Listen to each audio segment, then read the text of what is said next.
Bien, vamos a comenzar entonces. Hoy vamos a hablar de personas morales.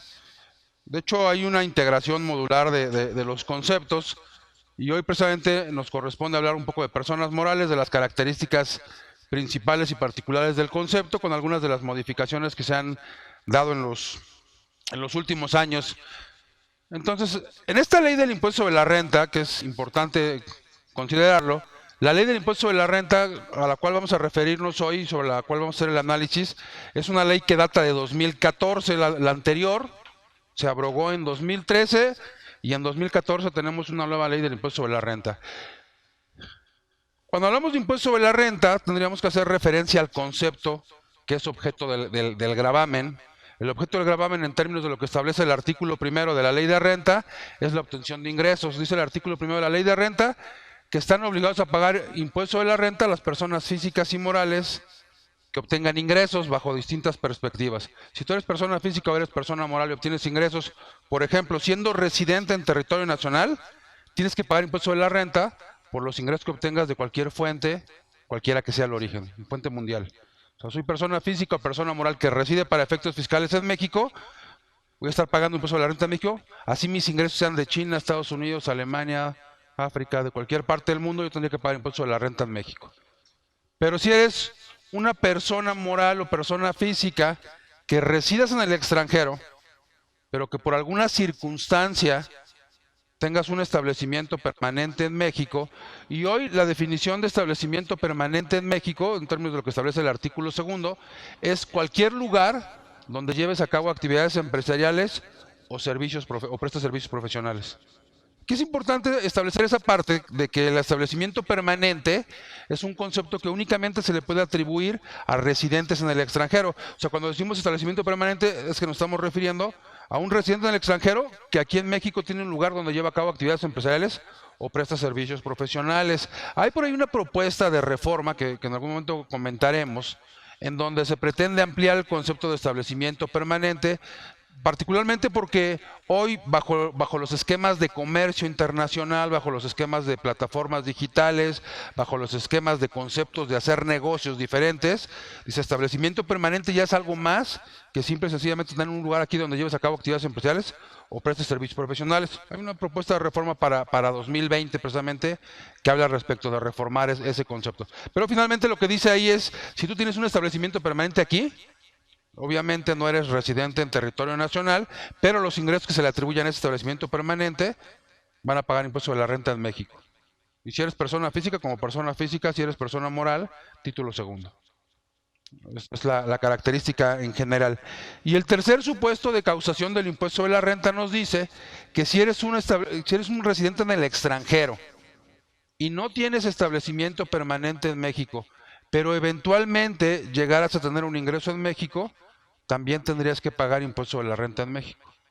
Entonces, de cualquier forma, siempre que se genera un ingreso en México por parte de un extranjero, hay que pagar impuesto sobre la renta en México. Y si es uno que tiene residencia en territorio nacional, entonces por sus ingresos de fuente mundial tendría que estar pagando impuesto sobre la renta en México. Y hacíamos la distinción entre personas físicas y personas morales, y hoy particularmente vamos a atender el caso de las personas morales. Vamos a ver las principales características del régimen de las personas morales y enfocarnos específicamente al título segundo, al que se le conoce coloquialmente como régimen general de ley. Título segundo dice nada más es título segundo de las personas morales, no dice régimen general de ley, pero bueno, es el nombre que normalmente le hemos dado al concepto, porque en algún momento sí se llamó así el concepto. La ley de renta tiene una codificación napoleónica, igual que prácticamente todas nuestras leyes en el país, lo cual significa que las leyes se dividen en principio en títulos, título primero, segundo, luego los títulos se dividen en capítulos y los capítulos eventualmente se dividen en secciones, que esa es la codificación napoleónica.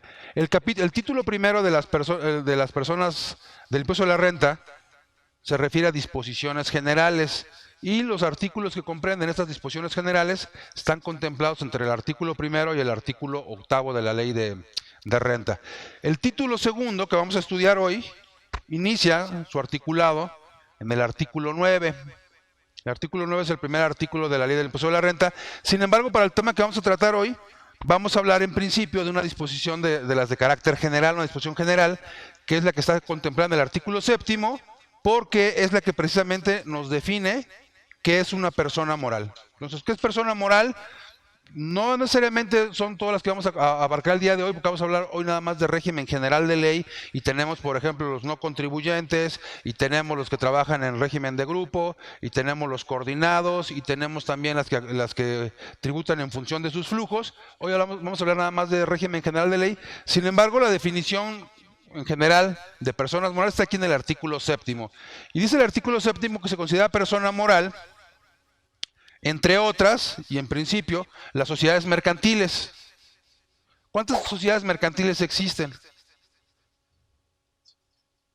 Son 7, ¿no? Eran 6, ahora son 7, ¿no? Desde marzo de 2016 estamos hablando que existen 7 tipos de sociedades mercantiles. Y tradicionalmente, cuando pretendemos definir una persona moral, ¿cómo definirían ustedes una persona moral? ¿Qué será eso de persona moral? ¿Quién se considera persona moral? Van a decir las que no son inmorales, ¿no?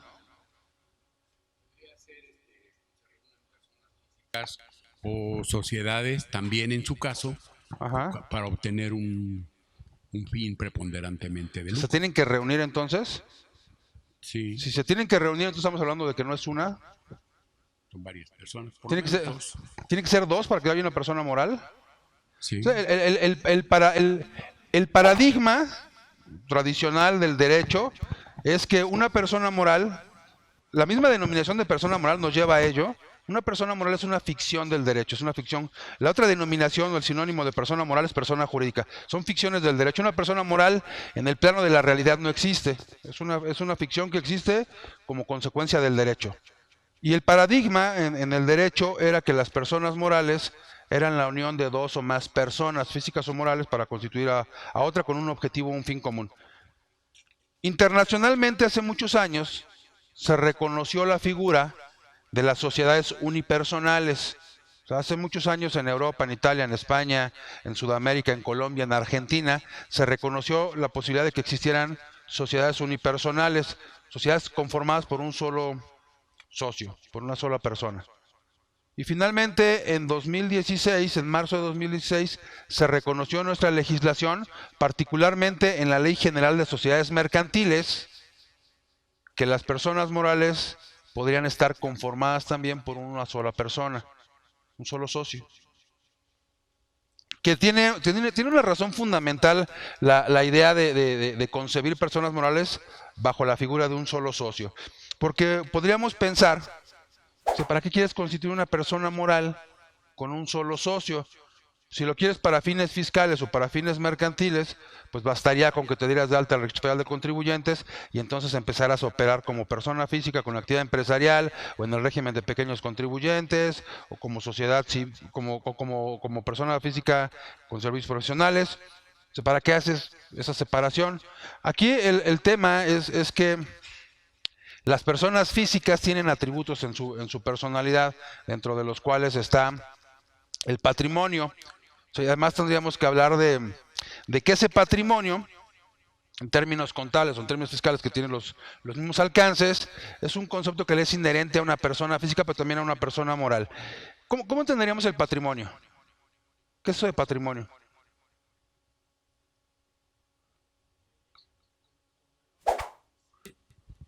Son las dinero, propiedades que son propias y que de alguna manera puede deslindar responsabilidades en absoluto, ¿no? O sea, dinero y propiedades, Dinero, propiedades, bienes. bienes. O sea, entonces, si no les pregunté, pero creo que sí, ¿no? Todos son contadores, ¿no? ¿O hay alguien que no sea contador?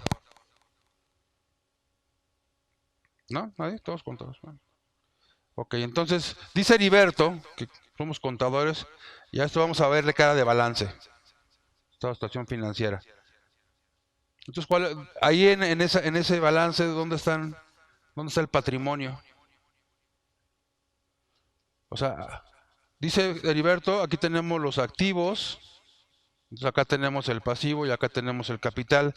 De esos, ¿cuál es el patrimonio? Resulta que yo renté un terreno para estacionamiento porque me dijeron que estaba en la Colonia del Valle, que me lo rentaban, que me pagaban muy bien. Hice un contrato por 5 años y bueno, se los dejé ahí. Y me pagaban mi renta puntual, etcétera, etcétera. Pero un día, pues ya no quisieron seguir rentando. Dice, pues ahí está tu terreno. Pues llego al terreno y ya le pusieron ahí una caseta, una oficinita, fuente, alberca, cascada. Todo lo que le pusieron de más y que ya es mío, son mejoras al bien arrendado, ingreso acumulable. ¿Okay? También tendría que declararse en la estricta teoría como ingreso acumulable. La ganancia en enajenación de activos, el activo valía en libros y fiscalmente determinada cantidad, lo vendo en un valor superior, ingreso acumulable también para efectos de personas morales. El pago de créditos incobrables. Hablábamos hace un momento de los créditos que se podían deducir porque existía una notoria imposibilidad práctica de cobro. Y en términos de los requisitos que establece el artículo 27, el 25 dice que son deducibles los créditos incobrables. Y el 27 me da los requisitos. Y el 27 me dice que los créditos incobrables los tendría que separar en dos grupos. Los que valen más de 30,000 UDIs y los que valen menos de 30,000 UDIs. Si valen menos de 30,000 UDIs, dice, basta con que tengan un año en mora. ¿Cuándo me tenían que pagar? Este día. No me pagaron, transcurre un año en mora, vale menos de 30,000 UDIs y entonces ese crédito se vuelve deducible porque existe una notoria imposibilidad práctica de cobro. ¿Estamos de acuerdo? Y cuando vale más de 30,000 UDIs, además de que pasó el año, le tengo que mandar una carta a aquel en donde le diga, oye, no me pagaste, ya transcurrió un año en mora. Y entonces en términos del artículo 25 y 27 de la ley de renta, las fracciones que corresponda, ese crédito lo voy a hacer deducible por incobrable, te aviso a efecto de que tú lo acumules. Que a veces opera en contra, porque dice, bueno, si ya lo dio por perdido, pues menos le pago.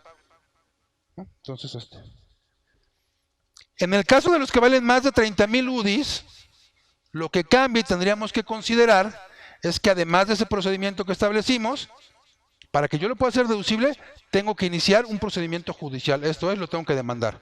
¿Le tengo que ganar? No, no le ganes.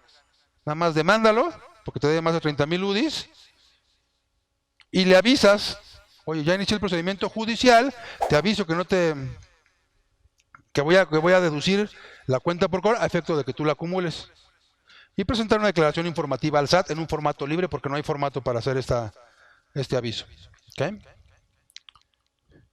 Que también de repente el SAT vigila mucho ese concepto, ¿no? Porque hay muchos contribuyentes que tienen ahí sus cuentas por cobrar, no sé si les ha pasado, lo han visto, tiene cuentas por cobrar de clientes que a veces llegan y les pagan en efectivo.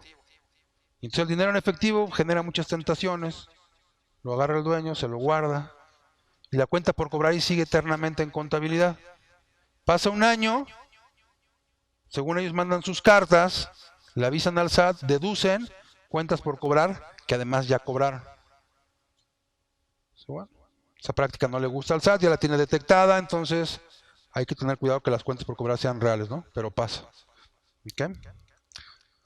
Pero en ese supuesto, resulta que mi cliente no me pagó, pasó el año, lo hice deducible, le avisé, soñó conmigo una noche, le dio remordimiento y llegó él voluntariamente, de manera espontánea, y me dijo, oye, perdóname, ya recapacité, y te paga. Pero yo ya lo había hecho deducible, ¿estamos de acuerdo? Esa cuenta por cobrar que yo he hecho deducible y que me pagan, se convierte en un ingreso acumulable. Por consecuencia y por lógica. ¿Okay? La recuperación de seguros y fianzas también es un concepto acumulable. Yo tengo una casa, un automóvil, un bien que está asegurado, sufre el siniestro amparado por la póliza, me pagan la indemnización, el concepto es un ingreso acumulable. ¿Okay? Incluidos, por ejemplo, los famosos seguros estos de hombres clave, no sé si los conocen. Seguro de hombre clave. O sea, resulta que hay una persona particularmente importante dentro de la organización sin la cual el desarrollo de la misma no sería igual. Una persona que es la que sabe, la que conoce, la que tiene la fórmula, la que controla a la gente. Algo tiene de particular un socio o un directivo de la empresa. Entonces yo voy con la compañía de seguros y digo, oye, quiero asegurar a esta persona porque si un día le pasa algo, pues la empresa se va a acabar, pobre empresa. Oye, ¿y quién va a ser el beneficiario del seguro? La empresa. Es como si la empresa comprara unos billetitos de la lotería, ¿no? Asegura a los trabajadores, a los hombres clave. Si el hombre clave fallece, entonces le van a pagar una cantidad a la empresa. Pero incluso estas pólizas de seguro de hombre clave operan en un esquema que podríamos decir de planes dotales. No sé si conocen los planes dotales, que también podrían considerarse como seguros de supervivencia. Por ejemplo, decimos, oye, es que Marta es la mujer clave en su despacho, y el despacho la asegura. Y vamos a pagar por Marta 500,000 pesos cada año de prima. ¿Cuánto tiempo? 10 años. 500,000 pesos cada año. ¿Estamos de acuerdo? El segundo año no va a pagar 500 porque la póliza viene o en UDIs o en dólares. Va a pagar 520,000 y el tercer año 530,000.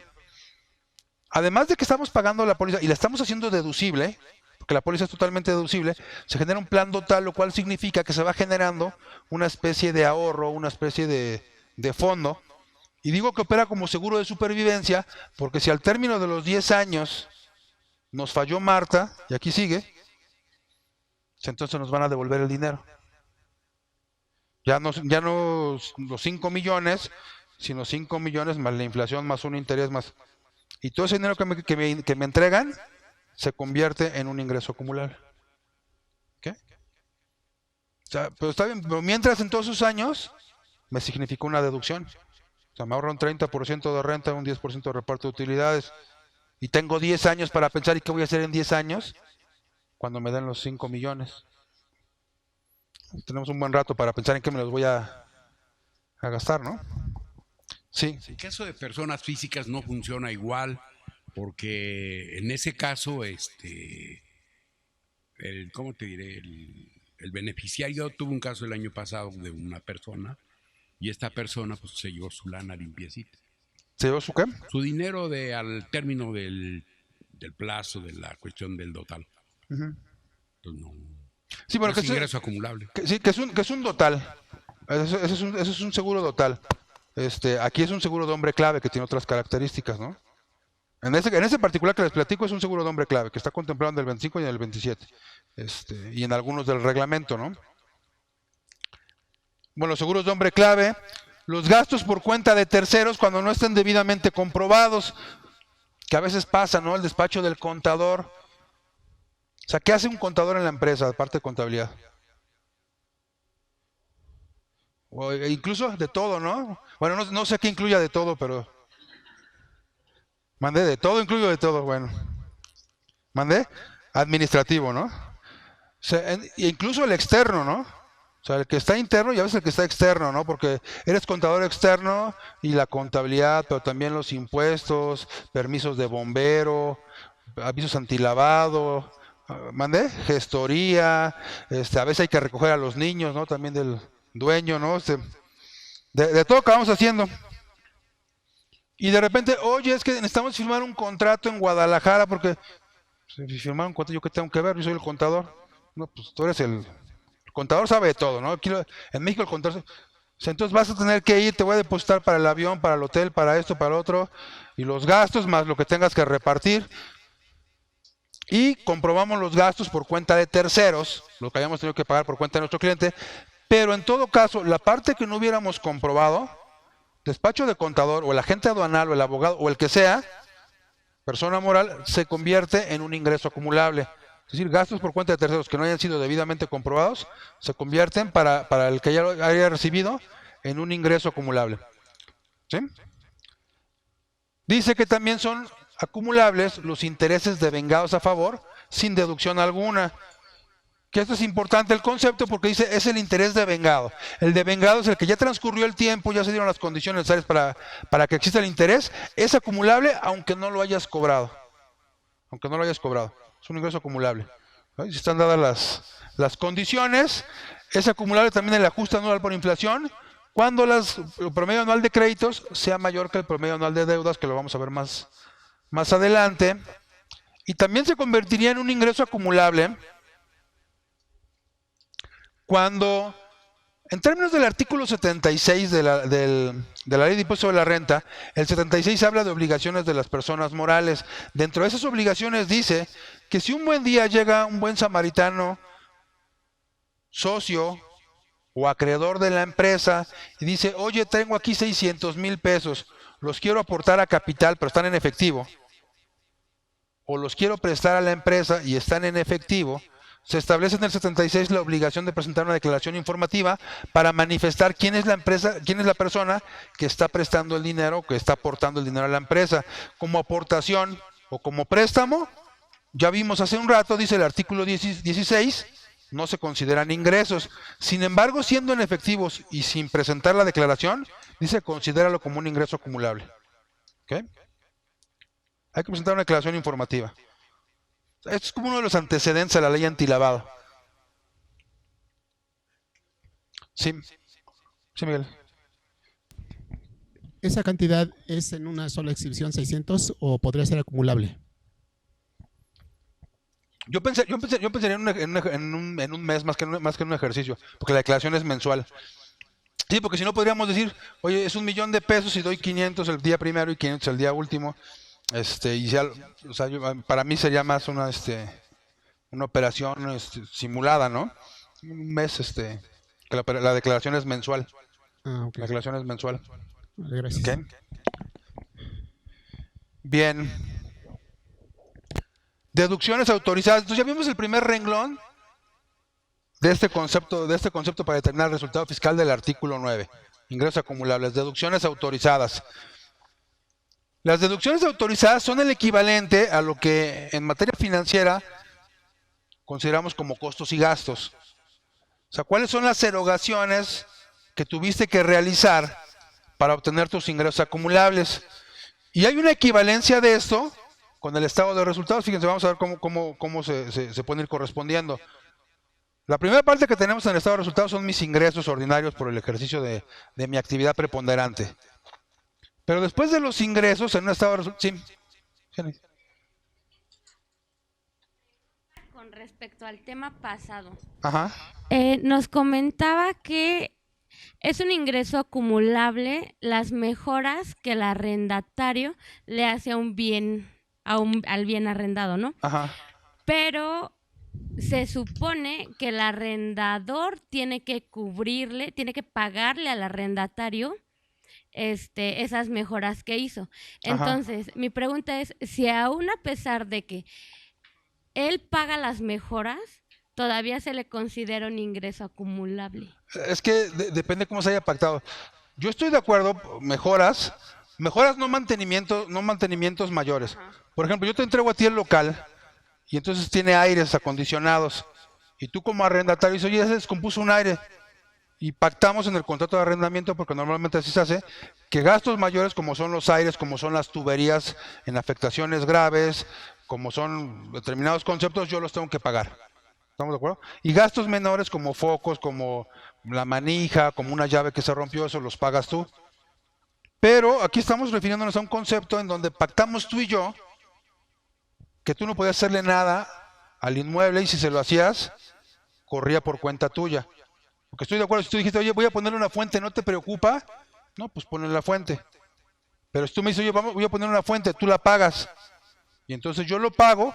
Cuando yo arrendador lo pago, para mí fue un concepto deducible. Entonces no lo hizo él, lo hice yo. O sea, yo me refiero al hecho de que cuando le entrego el bien, está arrendado. Responsable solidario. O sea, fíjate cuánto te va a costar. Le tuviste que haber retenido el 10% de impuesto de la renta, no se lo retuviste. Le tuviste que haber retenido 2/3 partes del IVA, el 10.66, que no lo retuviste, va al 20.66. Pero además, como el concepto no es deducible, te va a costar un 30%, entonces va a un 50.66. Pero además eso va a formar base de PTU, porque no lo vas a poder hacer deducible tampoco para PTU. Entonces va el 60.66% de entrada. Esa era la primera consecuencia.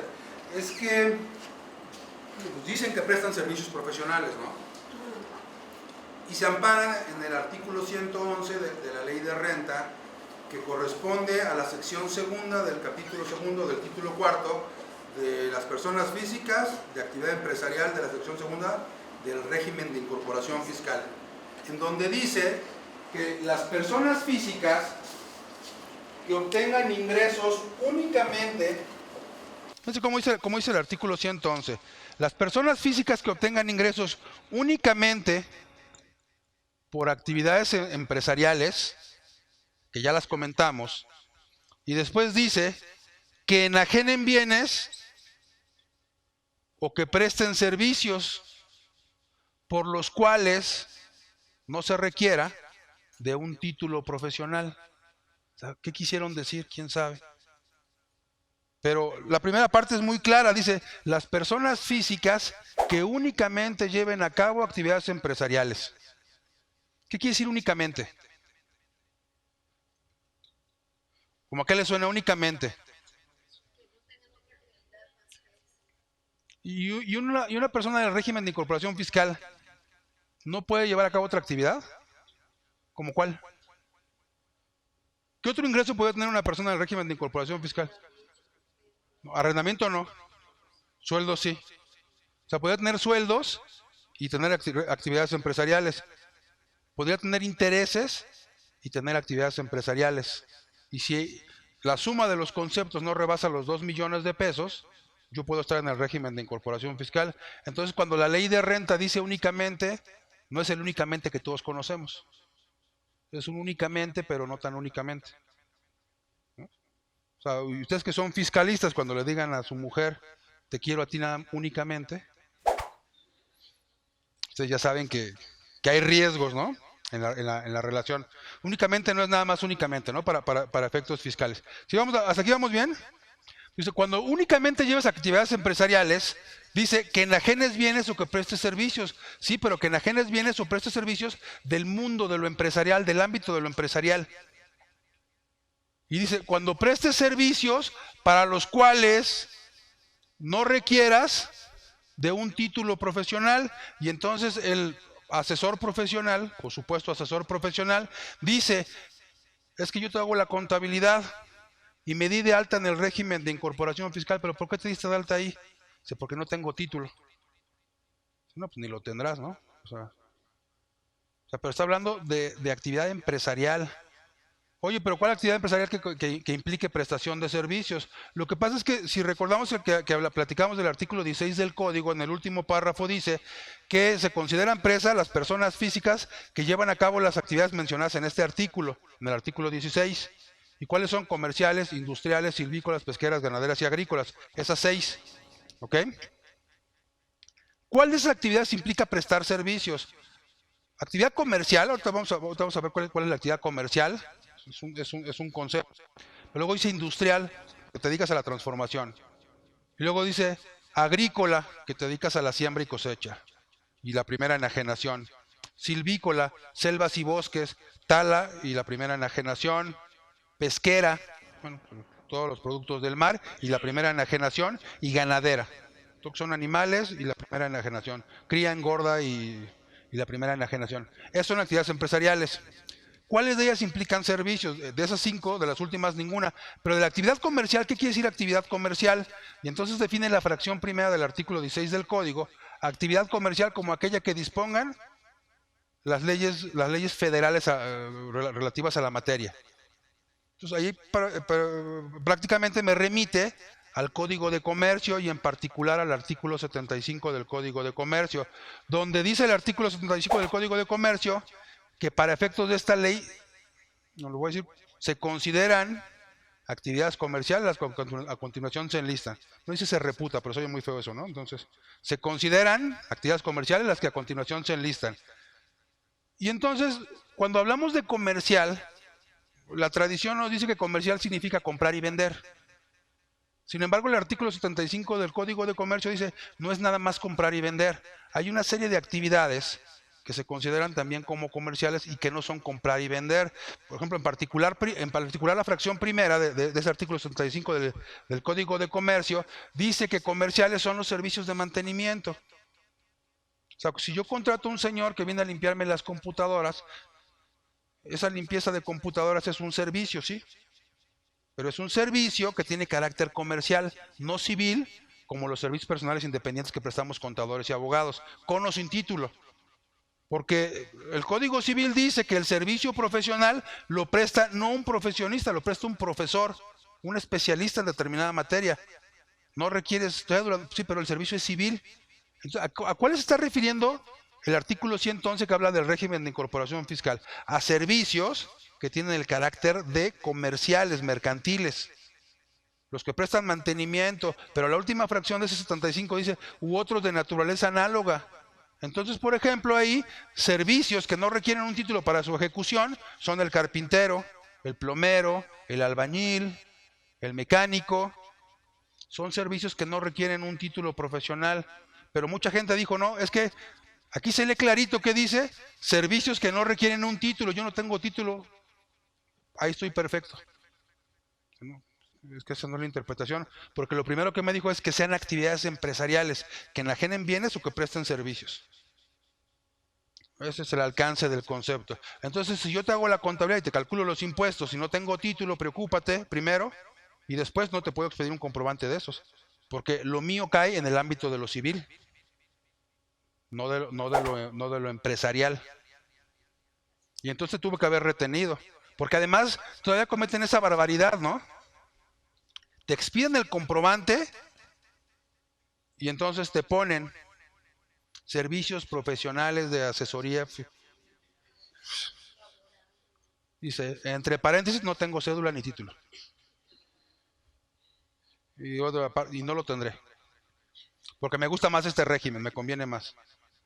Oye, ¿por qué no tienes título para poder estar en el régimen? Y no le retienes, y entonces eres responsable solidario, y es no deducible, y el IVA no es acreditable. Ahora sí, porque la cuenta nos faltó eso, ¿no? Porque es 20.66 de las retenciones, 30 de renta, 50.66, 10 de PTU, 60.66, más el 16 de IVA, que no va a ser acreditable, porque si el concepto no es deducible, entonces el IVA no es acreditable. Y como eso fue hace 2 años, más actualización, recargos, y como me descubrió la autoridad, multa. ¿No? Y como esto va a ser en 2020, delincuencia organizada. ¿No? Por ejemplo, los que son choferes de Uber caen mucho en estar en el de incorporación. ¿Deberían estar también en el de honorarios? Es que yo vi la fracción primera del artículo 75. Yo hablaba de los mantenimientos, pero habla de una serie de conceptos adicionales. Okay. Yo entiendo que lo que hace el chofer del Uber respecto de una persona que toma el servicio, más que darte el servicio de transportación, es un alquiler de auto. Y si es un alquiler, está contemplado en la fracción primera del artículo 75 del Código de Comercio, y por lo tanto es actividad comercial, y como es comercial, en términos del 16 del Código, es empresarial. Y como es empresarial, en términos del 111 de la Ley de Renta, cabe en el régimen de incorporación fiscal, siempre y cuando no sea un chofer muy trabajador, que no hay, y que gane más de 2 millones de pesos al año, porque si no saldría, sería su restricción. Okay. Y de esos no hay, pues salen a trabajar un rato cuando, ¿no? Entonces, pero por el uso de la plataforma, pero vamos, la retención va a ser de IVA, ¿no? Por la parte de las plataformas. Y si en la parte de renta tendrían que pagar, pero si estuvieran por su actividad como tal en el régimen de incorporación fiscal, pues primer año van libres de renta, sí tendrían que pagar IVA, sí tendrían que haber cobrado pero sí, por eso es que los ubican ahí, porque se considera que no te estoy dando el servicio de transporte, te estoy rentando el auto con chofer. Esa es la... ¿De quién? Es que muchas veces el coche es de ellos. Podría existir el supuesto de un servicio personal subordinado cuando el coche es mío y te lo doy a manejar a ti. Ahí yo le vería tintes muy claros de una subordinación. Pero no hay horario. Lo único que pasa es que yo te doy el instrumento, ¿no? A lo mejor en ese ámbito sí puede haber una relación cuando el coche es mío y el servicio lo prestas tú. Pero es una relación sui generis, vamos a llamarla así. ¿Okay? ¿Dudas que tengan de esta parte? Sí, eso hace muchos años, bueno, 5 o 6 años lo platicamos en un curso igual, y me decía uno, no, es que yo presto un servicio de algo así como subcontratación, donde yo tengo implantes en distintas empresas, nosotros hacemos software a la medida, y entonces dentro de la empresa yo pongo ahí a mis diseñadores o a mis ingenieros que saben de programación, y ya los tengo dentro de la empresa, le van diciendo, van haciendo el software. O sea, ¿cómo se llama lo que yo les pago a esos señores? Digo, pues tiene tintes de relación laboral, pero si no fuera relación laboral, sería un servicio personal independiente, honorarios. O sea, no, pues es que ya ves que a los ingenieros no les gusta que les retengan. Bueno, pues yo creo que a nadie, ¿no? O sea, así como que los ingenieros sean especiales, ¿no? Yo creo que a nadie le gusta que le retengan, pero tienes que retenerle, pues que no les gusta. Y no le retuvo. Digo, bueno, las consecuencias son de este tamaño, ¿no? Y como 2 años después regresó, pues ya regresó para que le atendiéramos los créditos fiscales. O sea, no sé si le echamos la sal o qué, pero le hicieron la revisión y le determinaron los créditos fiscales con todas sus consecuencias. Carísimo, ¿no? Además, carísimo el concepto y con mucho riesgo, ¿no? Y con las modificaciones, mucho más riesgoso. Nada más hay que ver que contemplar una cosa también. Yo me estoy ubicando en un régimen que no me corresponde. Y firmamos un contrato que no tiene nada que ver con lo que estoy haciendo. Entonces, la fracción cuarta del artículo 109 dice lo siguiente. Bueno, el 109 dice, se sancionará con las mismas penas que el delito de defraudación fiscal las siguientes acciones o las siguientes actividades. Y dice la fracción cuarta, quien simule actos o contratos. Y a mí me parece que si la relación es de carácter civil y yo hago un contrato de carácter mercantil y te doy un contrato y un comprobante con características mercantiles, estoy simulando actos o contratos. Estoy simulando actos o contratos. Además, hay una reforma propuesta al artículo 5 del Código Fiscal de la Federación que le llaman la cláusula antielusión o antiabuso, en donde dice que si yo llevo a cabo una serie de actos tendientes a obtener un beneficio fiscal simulando actos o contratos en el ejercicio de facultades de comprobación de la autoridad por ver eso dice, no, esto no es así, te lo podría reconfigurar y darle el carácter que realmente debiera tener. Esto es, si aparentamos una relación de carácter mercantil cuando tenía un carácter civil, puede llegar el SAT y decirme, no, esto no es civil, esto no es régimen de incorporación fiscal, tú le tendrías que ver. O sea, le quiere dar ese alcance a la autoridad fiscal, que ahí mismo te diga, esto no es así, esto es así, está simulando, y te volteo la operación y la pongo como yo considero que debe ser. Que ya se había intentado meter esa cláusula antielusión en 2014, pero no se aprobó finalmente. Pero pues hoy todo se aprueba, ¿no? O sea, hoy es por una mayoría muy importante y van a pasar las reformas, ¿no? Van a pasar las reformas. Okay. Bien, entonces en ese entero de retenciones caen también los supuestos de salarios, fracción quinta. O sea, si a un salario tuviste que haber retenido y no retuviste y no enteraste, es no deducible el salario. Pero además los salarios tienen la particularidad de que en términos del artículo 2 de la ley, del artículo 3, perdón, de la Ley Federal del Trabajo, el carácter de trabajo digno, decente que debe tener que le ofrezcas a tus trabajadores implica, entre otras cosas, obligatoriamente el acceso a la seguridad social. Entonces, si es un trabajador y no lo inscribiste al Seguro Social y no pagaste las cuotas que corresponden a las aportaciones de seguridad social, el concepto es no deducible también. Si no le pagaste el subsidio del empleo, el concepto es no deducible. ¿Okay?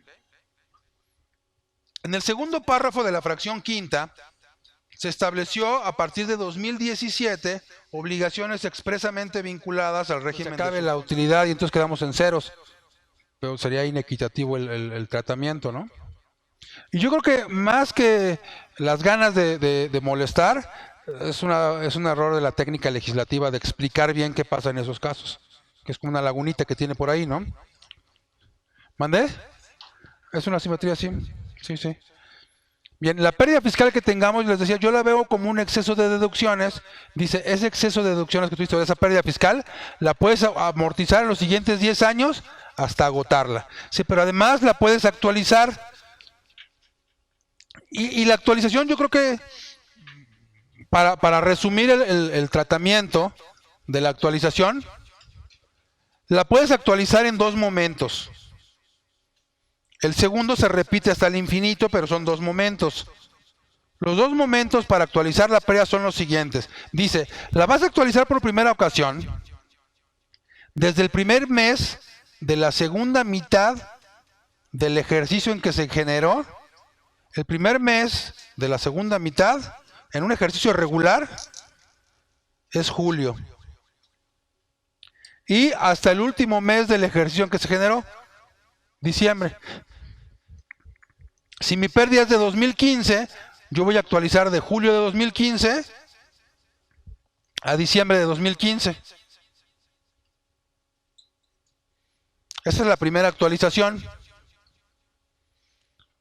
Pero en 2016 otra vez tuve pérdida. Entonces ahí no la voy a aplicar. En 2017 tengo utilidad. Entonces me dice actualízala en la segunda aplicación. Desde que lo actualizaste por última vez. ¿Cuándo lo actualicé por última vez? Diciembre de 2015. Y hasta el último mes de la primera mitad del ejercicio en que lo vas a aplicar. ¿Cuándo lo voy a aplicar? 2017. ¿Cuál es el último mes de la primera mitad? Junio. Último mes de la primera mitad. Junio de 2017. ¿Estamos de acuerdo? Y esa es la referencia para las posteriores actualizaciones. Desde que lo actualizaste por última vez y hasta el último mes de la primera mitad del ejercicio en que la vas a aplicar. La voy a volver a aplicar en 2018. Entonces la segunda se repite. La segunda prima, vamos a ponerle, desde junio de 2017 y hasta el último mes de la primera mitad del ejercicio que vas a aplicar, junio de 2018. Y me queda remanente desde que actualizaste por última vez, junio de 2018, y hasta el último mes de la primera mitad del periodo en que la vas a actualizar, junio de 2019. Y si otra vez, la misma. Desde la última hasta el último mes de la primera mitad. Hasta que se agote o hasta que pasen los 10 años lo que ocurra primero.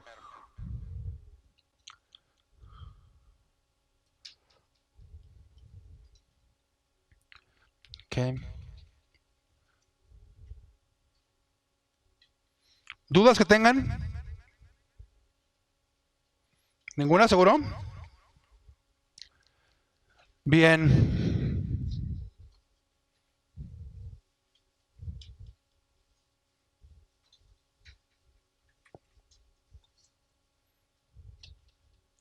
Algunas diferencias que nos vamos a encontrar entre términos contables y términos financieros, contables, están por ejemplo la depreciación versus la deducción de inversiones, porque los que están en el ámbito de lo fiscal tienen como costumbre decir que las tasas fiscales son las tasas que necesariamente tenemos que aplicar para efectos financieros y no es así.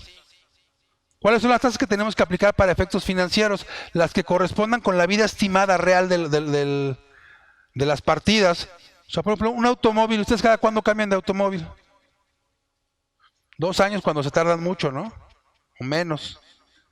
O sea, entonces la depreciación tendría que ser al 50% anual. Sin embargo, dice la ley de renta, 25% anual. ¿Estamos de acuerdo? Otra diferencia que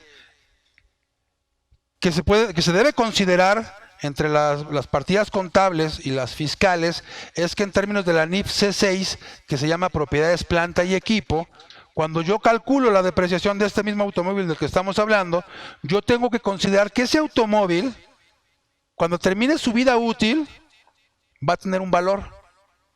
¿Ustedes qué hacen normalmente con el coche que ya no van a utilizar? El que ya pasaron los 2 años. Lo tiran, lo regalan, se vende. Tiene un valor de recuperación o valor de desecho. Entonces lo que dice la NIF es, del valor de adquisición del automóvil, que fue de 200,000 pesos, réstale el valor de recuperación o valor de desecho. Yo creo que después de 2 años el automóvil va a valer 50,000 y entonces el valor que tú vas a depreciar son 150,000 nada más, 50% cada año. O sea que aun cuando depreciamos totalmente el automóvil, el automóvil va a conservar un valor de recuperación o de desecho de 50,000 pesos. Pero, ¿cómo podemos considerar que yo me voy a deshacer del automóvil a 2 años? tengo que escribirlo, tengo que poner una política, porque compras el carro, bueno, está bien. A los 2 años puedes cambiarlo desde el día siguiente, evidentemente. Pero si yo quiero quedarme, bueno, ni siquiera lo piensa, ¿no? Pues está nuevo. Ujú.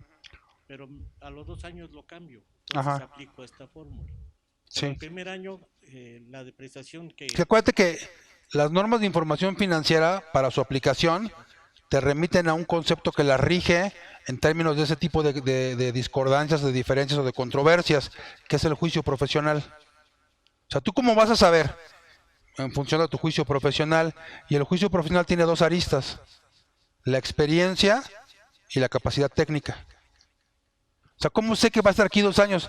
Por tu experiencia y por tu capacidad técnica. Porque tienes 50 años en la empresa y la empresa tiene por costumbre, en promedio, cambiar los coches cada 2 años. O tienes 20 años en la empresa, o tienes 5 años en la empresa. O sea, tú por costumbre, por la experiencia, sabes que cada 2 años cambias de coche.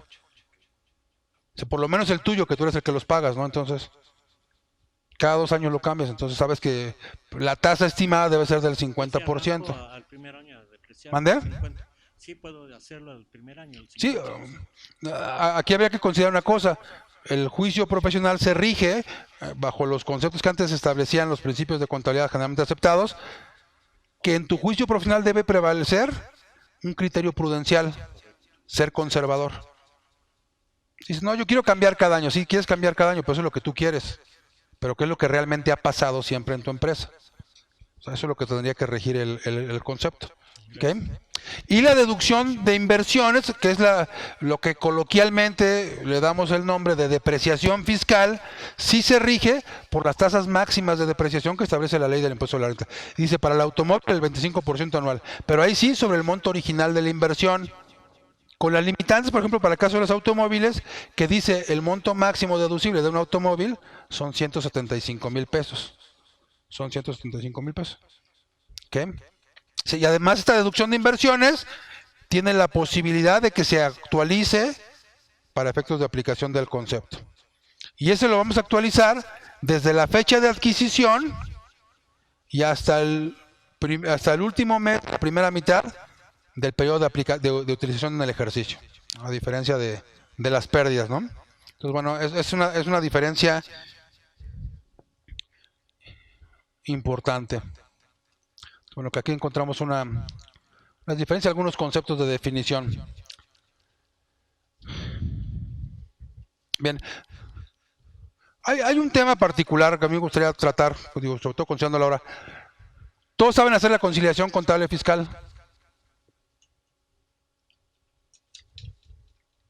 ¿Sí? ¿No?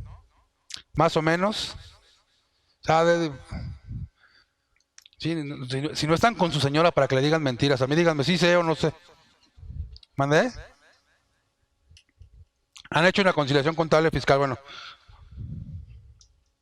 hay una hoja que está aquí expresamente para eso. Creo que esto de cierta forma ya lo hemos platicado. Pero esto en particular, cuando vemos personas morales, pues siempre terminamos en esto, ¿no? En el cálculo del ajuste anual por inflación, de la conciliación contable fiscal. Bueno, esto el costo de venta lo hemos platicado. Aquí son algunas de las características del ajuste.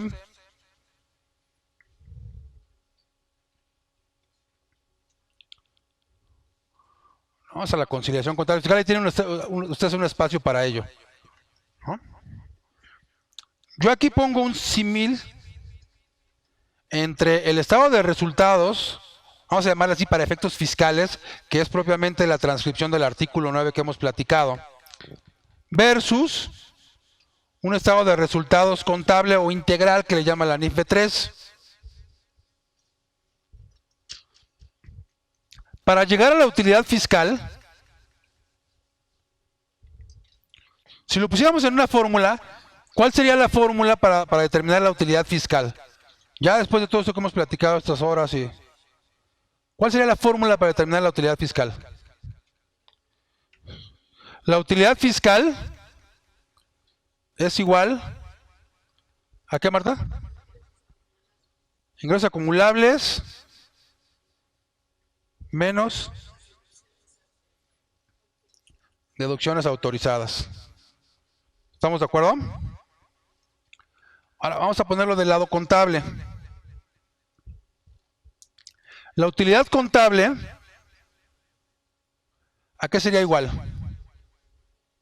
Ingresos, y a los ingresos ¿qué le debemos restar para efectos del estado de resultados integral? En general, costos y gastos. Los ingresos menos costos y gastos. ¿Están de acuerdo? Los resultados son iguales. La utilidad contable es igual a la utilidad financiera, la contable es igual a la fiscal. Hay partidas que hacen diferencia, ¿estamos de acuerdo?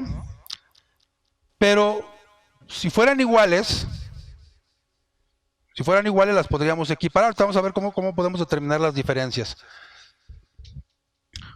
¿Todos saben álgebra? ¿Mandé? ¿Sí saben álgebra? Cálculo diferencial, Tom.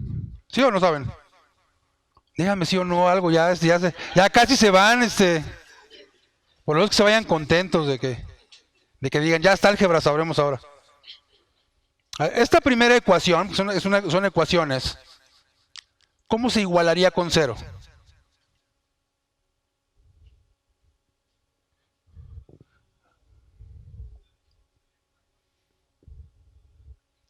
Esta primera ecuación, la que está de negro, ¿cómo la igualamos con cero?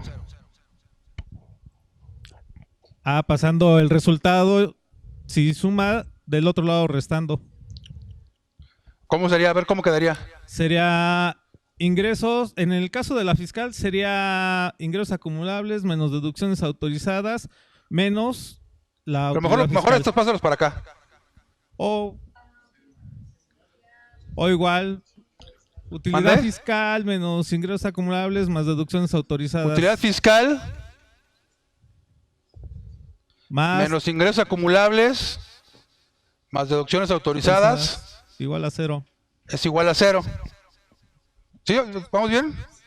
Si le ponemos números, 150 es igual a 250 menos 100. ¿Están de acuerdo? 150 menos 250 menos 100 más 100, 0. Entonces sí nos salió, ¿no? ¿Están de acuerdo? ¿Cómo igualaríamos la segunda ecuación con 0? Utilidad contable menos ingresos más costos y gastos es igual a 0. ¿Sigamos bien hasta ahí? Entonces, en este momento, ¿están ustedes de acuerdo que la primera ecuación es igual a la segunda? ¿Sí o no? Sí. Porque las dos me dan igual a 0. Entonces, podríamos decir que la utilidad fiscal menos ingresos acumulables más deducciones autorizadas es igual a la utilidad contable menos los ingresos más los costos y gastos. ¿Sí es igual o no es igual? Porque los dos me dan 0. ¿Hasta ahí van bien? ¿Seguro no me están dando el avión ya para irse? ¿Cómo se hace una conciliación contable fiscal? ¿Sí se acuerdan de eso? Partimos de un número. ¿De qué dato? ¿De qué dato partimos? De la contable. O que podríamos partir de la fiscal, pero normalmente partimos de la utilidad contable. Y luego a la utilidad contable le sumamos y le restamos cosas. ¿Qué le sumamos y qué le restamos?